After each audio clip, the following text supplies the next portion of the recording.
Jermall, you actually, when you were talking about with Thomas, hey, I'll let you go 10 if you want. Does that really happen in boxing amongst fighters? Yes. Because you got to spill in the beans on that one. All right, yes. Yeah. It's a little scripted because when I was coming into, like, you know, the big leagues, getting my name out there, I would fight some opponents and they're like, don't knock him out in the first round. Like, but what if I catch him? I'm gonna knock his ass out in the first round. Me, I never played it with the system. I do what I do. But it's fighters that will make it last. Some fighters take dives. You don't think a fighter gonna hold another fighter? It happens. Even at the top level? At the championship level? Yes, it happens. Some of this shit be scripted. James Turner for the Untouchable, True School Sports. Let's go, baby. Bow! Be careful what you wish for because it can become a reality. Yeah. The Untouchable, True School Sports Empire proudly presents something the boxing games are missing. Hey, what's going on? It's your boy BT, and I came here to talk some boxing with the thousands of True School Sports subscribers. All right, so I'm really excited to make this video because really and truthfully, I think Jermall Charlo, first of all, I want to commend Jermall Charlo for two things. Number one, congratulations on a win against Thomas Lamana, 2 wins in a row, you know, still showing that, you know, even though he's not fighting the murderer's row of competition, he's still showing that he's got a little bit something left in the tank. Still got a very, very respectable jab, one of the better jabs out there. You know, some would say one of the best jabs in boxing. Very good jab, right? That's one part of the equation. The other part of the equation and the main idea of this video is I want to commend Jermall Charlo for his bravery because it takes bravery, it takes balls, it takes a lot in our society today, especially in boxing. You know, an industry which doesn't have a great reputation for being squeaky clean.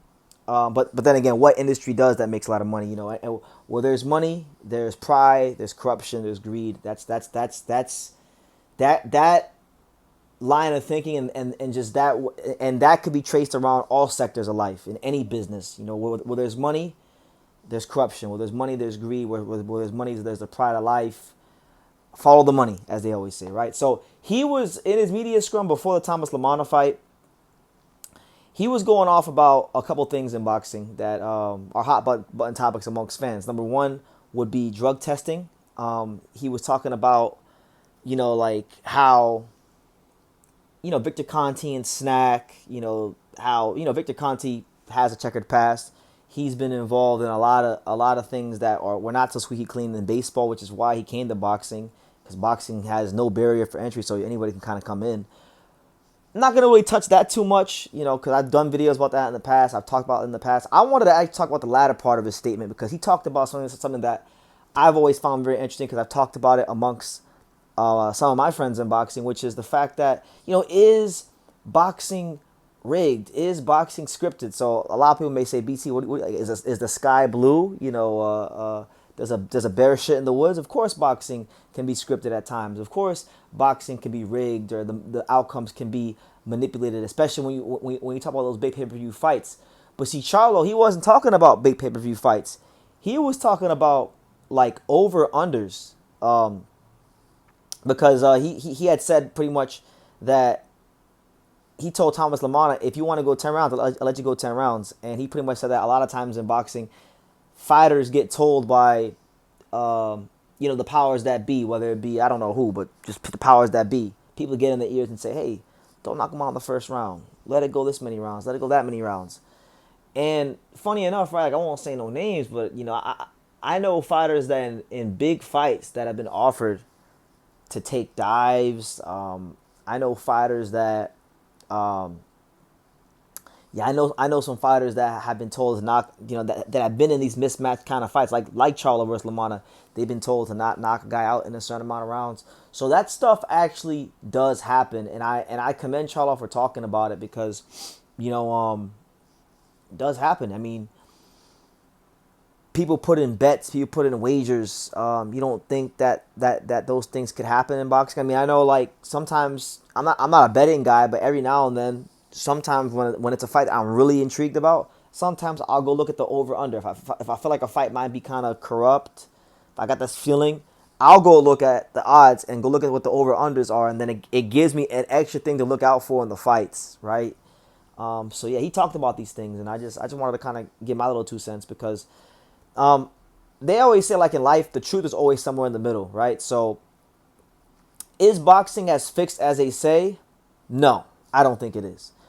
I think when you have fighters that fight on the world class pay-per-view level, like think about the biggest money makers in the sport, I think those fights will always have some foul play, just because you have at that level, fighters are not fighters anymore. They're investments. They're money making machines. So a fighter losing is the investment being hurt, and the powers that be, the promoters, the managers, the handlers, the advisors, and all those kind of people, they want to protect their investment in the form of them winning, so that they can keep having big events, keep selling a lot of merchandise, keep growing their profile, their star power, and those kind of things. So they look for any way that their fighter can get an advantage over the B-side fighter or the opponent, right? So are fights as fixed as they say? Most of the time, no, I don't think that. Because when you say a fight is fixed, see, to me, my definition of a fight being fixed is that there has to be a mutual understanding of all parties involved that one fighter is going to win and one fighter is going to lose and one fighter is going to go down in a certain round. So I don't think that boxing is like that, because what I think happens is I think the powers that be have a certain guy they want to win, and the fighters get left like one of the fighters gets left in the dark and they don't know what's going on, right? That's my belief based on what I know. I don't think fixed fights happen often, but I do think that many fights, majority of fights, there are ways that they try to manipulate the outcomes. Like, for example, I kind of experienced this recently here in Japan when I was with Angelo Leo in the dressing room for Kameda. They're trying to tamper with Kameda's gloves. They're trying to get Angelo to do the second day weigh-in for the IBF at their gym so that they can play with the scales. Making Angelo Leo wait 9 months and keep pushing the fight back so that maybe the IBF could strip him. I mean, they did everything they could to manipulate the outcome and make Angelo be a compromised version of himself. That's what they do. They try to get a fight. Many times at the top level, the fights aren't fixed, but they will do anything they can to compromise who they know the better fighter to be in a compromised fashion, so that the guy that's not as skilled or as good has a better chance to win and they can get the outcome. That's what I think happens more than fixed fights. But a fixed fight is when there's a mutual understanding from all parties involved that a fight is going to end in a certain way at a certain time. A great example of a fix in boxing, I say, would probably be like Mike Tyson versus Peter McNeely. Even though like Mike Tyson probably didn't know, but it didn't matter. It was a mismatch. There was already an understanding that Peter McNeely was going to go down at a certain time in the first round, and he did. And there's documentaries about that here on YouTube. So, yeah, those are my thoughts on just that in boxing.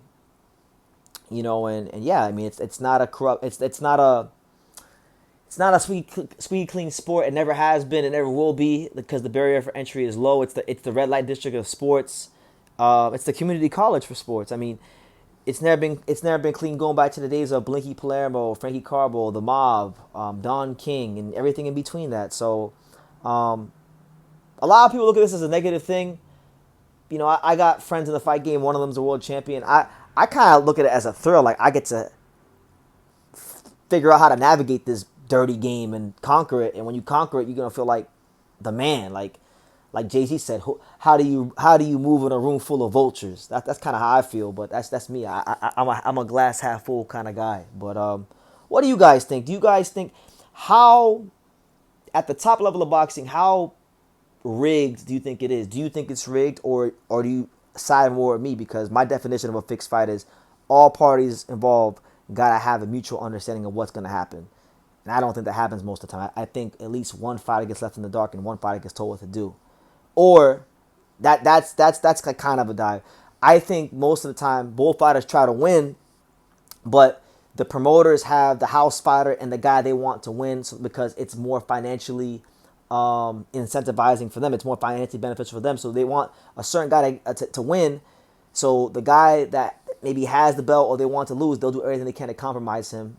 But that's not rigging a fight. That's just the art of war. That happens in every facet of life. That happens in business. That happens on Wall Street. That happens in everything. Music, everything. So, Anyway, well, leave your comments down below. Make sure you guys take the time to subscribe. And like I say in every single one of these videos, you can love me or you can hate me, but I'm just a kid from Dania. So until next time, take care, guys. Thank you for watching another video on the untouchable True School Sports Empire. I'm in the fight capital of the world, Las Vegas, Nevada, and we got a monster in town. For more great boxing content from America to Japan and everywhere else in between, make sure you guys subscribe, stay tuned, and keep it locked.